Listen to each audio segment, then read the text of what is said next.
নমস্কার। আজ আমি আপনাদের সামনে পাঠ করে শোনাব রবীন্দ্রনাথ ঠাকুরের লেখা তোতা কাহিনী। এক যে ছিল পাখি, সে ছিল মূর্খ। সে গান গাইত, স্বাস্থ্য পড়িত না, লাফাইয়া উড়িত, জানিত না কায়দা কানুন কাকে বলে।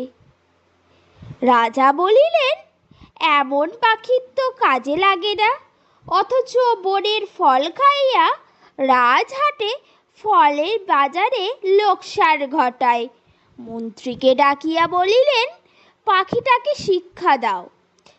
রাজার ভাগ্নেদের উপর ভার পড়িল পাখিটাকে শিক্ষা দেবার। পণ্ডিতেরাও বসে অনেক বিচার করিলেন। প্রশ্নটা এই, উক্ত জীবনে অবিদ্যার কারণ কি? সিদ্ধান্ত হইল, সামান্য খড়কুটা দিয়ে পাখি যে বাসা বাঁধে, সেই বাসায় বিদ্যে বেশি ধরে না। তাই সকলের আগে দরকার ভালো করিয়া খাঁচা বানিয়া দেবার। রাজপণ্ডিতেরা দক্ষিণা পাইয়া খুশি হইয়া বাসায় ফিরিলেন। সাকরারা বসিলেন সোনার খাঁচা বানাইতে। খাঁচা হইল এমন আশ্চর্যের যে দেখবার জন্য দেশে বিদেশের লোক ঝুঁকিয়া পড়িল। কেহ বলে শিক্ষা একেবারে অমূঢ়, কেহ বলে শিক্ষা যদি নাও হয়, খাঁচা তো রইলই। পাখির কি কপাল!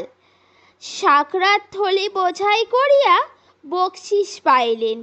খুশি হইয়া সে তক্ষুনি বাড়ির দিকে পাড়ি দিলেন। পণ্ডিতেরা বসিলেন পাখিকে বিদ্যা শিখাইতে। নষ্ট হইল বলে অল্প পুঁথির কর্ম নয়। ভাগনারা তক্ষুনি পুঁথি লেখকদের তলব করিলেন।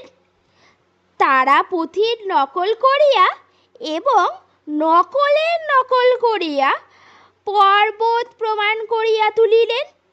যে দেখিলেন সেই বলিলেন, সাবাস সাবাস! বিদ্যা আর ধরে না। লিপিকরদের দল পারিতোষিক লইয়া বলবৎ বোঝাই করিয়া তক্ষুনি ঘরের দিকে দৌড় দিলেন। তাদের সংসার আর টানাটানি রইল না। অনেক দামে খাঁচাটা। ভাগ্নেরা খবরদারি সীমা নেই। মেরামতির তো লেগেই আছে। তারপরে ঝাড়া পোছা পালিশ করা ঘরটা দেখিয়া সকলে বলিল, উন্নতি হচ্ছে, উন্নতি। লোক লাগিল বিস্তর এবং তাদের উপর নজরদারি রাখিবার জন্যেও লোক লাগলো আরো বিস্তর। তারা মাসে মাসে মুঠা মুঠা তানখা পাইয়া সিন্ধুক বোঝাই করিল। তারা এবং তাদের মামাতো খুড়তুতো পিস্তুতো ভাইয়েরা খুশি হইয়া কোঠাবালাখানায় গদি পাতিয়া বসিল। সংসারে অন্য অভাব অনেক আছে, কেবল নিন্দুক আছে যথেষ্ট। তারা বলিলেন, খাঁচাটার উন্নতি তো হয়েছে, কিন্তু পাখিটার খবর কি কেহ রাখে? কথাটা রাজার কানে গেল। তখনই ভাগনাকে ডেকে বলিলেন, ভাগনা, এ কি শুনছি? ভাগনা বলিল, মহারাজ, সত্যি কথা যদি শুনিবেন তবে ডাকুন স্যাকরাদের, পণ্ডিতদের, লিপিকরদের। ডাকুন যারা মেরামত করেছে, ডাকুন যারা মেরামতের দখলদারি করেছে। নিন্দুকগুলো খাইতে পায় না বলিয়া মন্দ কথা বলে। জবাব শুনিয়া রাজা অবস্থাটা পরিষ্কার বুঝিলেন এবং তখনই ভাগনাকে গলার সোনার হার চড়াইয়া দিলেন। শিক্ষা যে কি ভয়ঙ্কর তেজে চলিতেছে রাজার ইচ্ছা হলো স্বয়ং দেখবেন। একদিন তাই পাত্রমিত্রকে লইয়া শিক্ষাশালায় তিনি স্বয়ং উপস্থিত হইলেন। দেউড়ির কাছে অমনি বাজিল শাঁখ, ঘণ্টা, ঢাক, ঢোল, কড়া নাড়া, তুড়ি, ভেরি, দামামা, কাশি, বাঁশি, কাঁসর, খোর, করতাল, মৃদঙ্গ, ঝঙ্কার। পণ্ডিতেরা গলা ছাড়িয়া টিকি নাড়িয়া মন্ত্রপাঠ করিতে লাগিলেন। মিস্ত্রি, মজুদ, শ্যাগরা, লিপিকর এবং তদারকি নবিশ আর ওই মামাতো পিস্তুতো খুড়তুতো ভাইয়েরা জয়ধ্বনি তুলিলেন। ভাগ্নে বলিল, মহারাজ, কাণ্ডটা দেখেছেন? মহারাজ বলেন, আশ্চর্য, শব্দ তো কম নয়। ভাগনা বললেন, শুধু শব্দ নয়, পিছনের অর্থও কম নাই।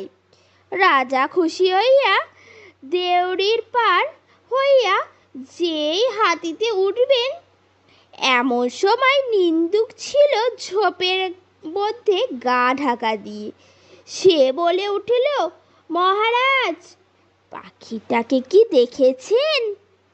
মহারাজ বললেন, এই যা, মনে তো ছিল না, পাখিটাকে দেখাই হয় নাই। ফিরে আসিয়া পণ্ডিতকে বললেন, পাখিকে তোমরা কেমন শেখাও তার কায়দাটা দেখতে চাই। দেখা হইল, দেখিয়া বড় খুশি। কায়দাটা পাখির চেয়ে এত বড় যে পাখিটাকে তো দেখাই যায় না, মনে হয় তাকে না দেখলেও চলে। রাজা বুঝলেন আয়োজনটার কোনো ত্রুটি নেই। খাঁচায় দানা নাই, পানিও নাই, কেবল আছে রাশি রাশি পুঁথি। রাশি রাশি পাতা ছিঁড়িয়া কলমের ডগায় দিয়া পাখির মুখের কাছে ঠেসে ধরে আছে। গান তো বন্ধই হয়ে গেছে, চিৎকারও করার ফাঁকটুকুও নাই। দেখিলেন শরীরের রোমাঞ্চ হইয়াছে। এবার রাজা হাতিতে চড়ার সময় তারকে বলিয়া দিলেন, নিন্দুককে যেন আচ্ছা করিয়া কান মোলা দেওয়া হয়। পাখিটা দিনে দিনে ভদ্রস্থ আধমরা হইয়া আসিল। অভিভাবকেরা বুঝিল বেশি আশাজনক, তবু স্বভাবদোষী সকালবেলার আলোর দিকে পাখি চায় আর অন্যায় রকম পাখা ঝাপটায়। এমনকি একদিন দেখা যায় সে তার রোগা ঠোঁট দিয়ে খাঁচার শলা কাটিবার চেষ্টাও করে। কতকাই বলিয়া সে কি বেয়াদবি! তখন শিক্ষা মহলে ঝাপড়, হাতুড়ি, আগুন লাগাইয়া কামার আসিয়া হাজির। সে কি দমাদম পিটানি! লোহার শিকল তৈরি হইল, পাখিটার ডানাও গেল কাটা। রাজার সম্বন্ধীরা মুখে হাড়ি করিয়া মাথা নাড়িয়া বলিলেন, এই রাজ্যে পাখিদের কেবল যে আক্কেল নাই তাই নয়, কৃতজ্ঞতাও নাই। তখন পণ্ডিতেরা এক হাতে কলম আর এক হাতে সরকি লইয়া এমন কি কাণ্ড করিয়া যাকে শিক্ষা বলে।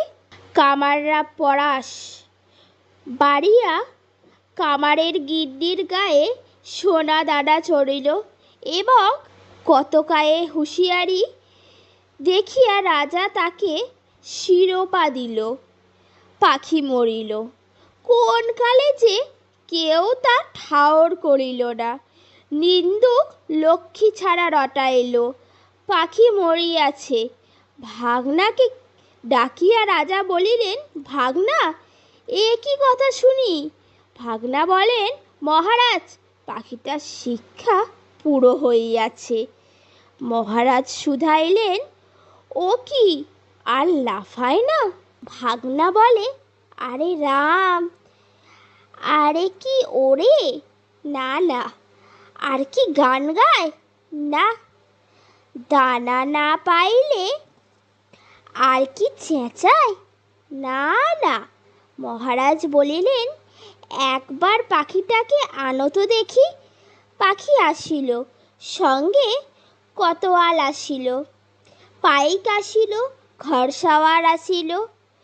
রাজা পাখিটাকে টিপিলেন, সে হাঁ করিল না, হুঁও করিল না, কেবল তার পেটের মধ্যে পুঁথি শুকাইয়া পাতা খসখস গজগজ করিয়া লাগিল। বাহিরে নববসন্তের দক্ষিণ হাওয়া কিশলয়গুলো দীর্ঘশ্বাসের মুকুলিত বনের আকাশ আকুল করিয়া দিল।